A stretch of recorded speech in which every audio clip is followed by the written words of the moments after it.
Tuan Yang di-Pertua, saya sedar bahawa polarisasi kaum sedang menjadi-jadi. Jika kita ingin kurangkan masalah perkauman ini, kita perlu tahu sebabnya.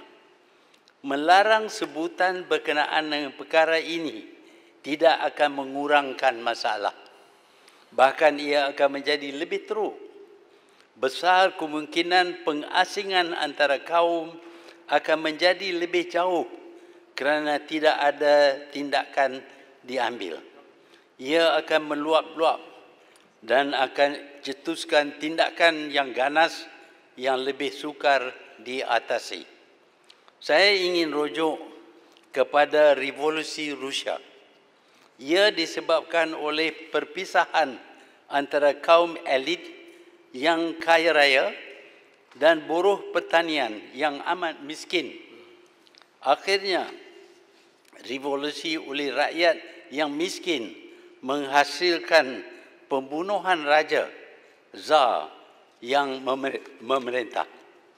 Demikian juga di Perancis dan di negara China dan di banyak lagi negara lain.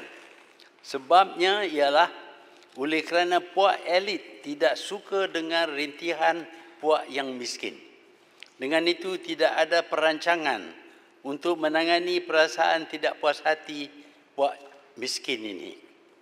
Malaysia unik. Semua rakyat Malaysia tidak suka dengan huru-hara dan keganasan. Tetapi ini tidak bermakna polarisasi kaum tidak ada. Sebenarnya perkauman akan menjadi lebih teruk jika keadaan sebenar disembunyi. Adalah lebih baik kita kenal pasti keadaan dan kita bertindak mengurangkannya supaya kurang bahaya. Dalam sejarah masyarakat manusia, sesuatu yang sering menyebabkan revolusi ganas berlaku ialah jarak perpisahan antara yang miskin dengan yang kaya.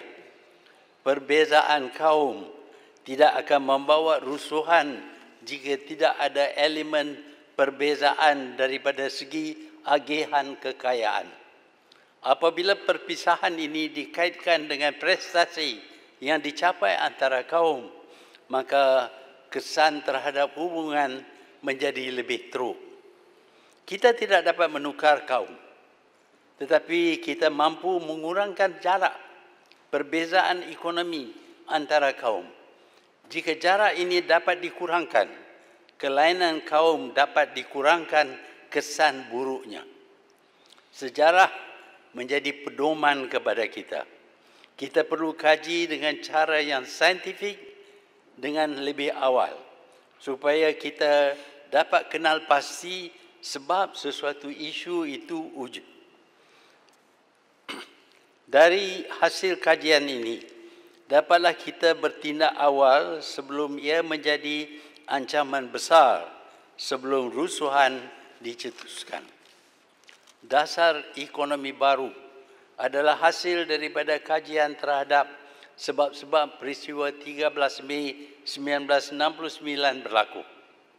Hasilnya ialah pengurangan jarak pencapaian dalam bidang ekonomi antara kaum di Malaysia. Jika pada 1969 perusuh berpendapat segala yang ada di bandar adalah milik orang lain, hari ini terdapat banyak dari pemilik dalam bandar terdiri dari kaum mereka sendiri. Dengan itu, jika mereka merusuh, kaum mereka juga akan jadi mangsa. Sebab itu, sejak Mei 1969, tidak ada rusuhan besar-besaran yang berlaku di Kuala Lumpur. Tapi kita perlu kurangkan lagi perbezaan kekayaan antara kaum.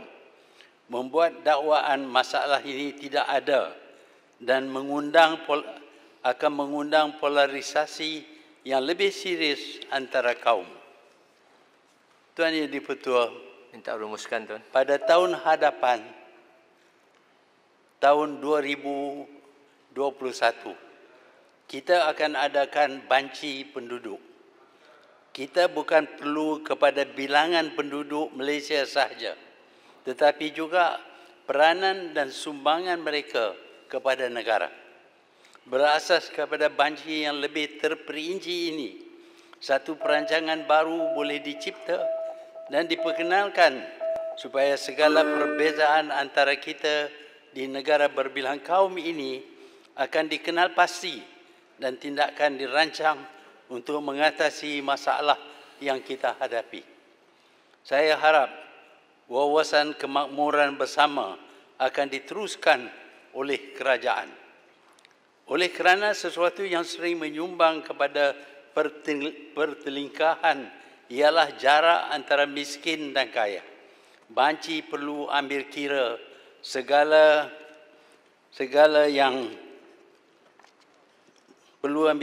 segala yang menyumbang kepada jarak perbezaan ini. Dengan ini, polarisasi kaum dapat kita kurangkan.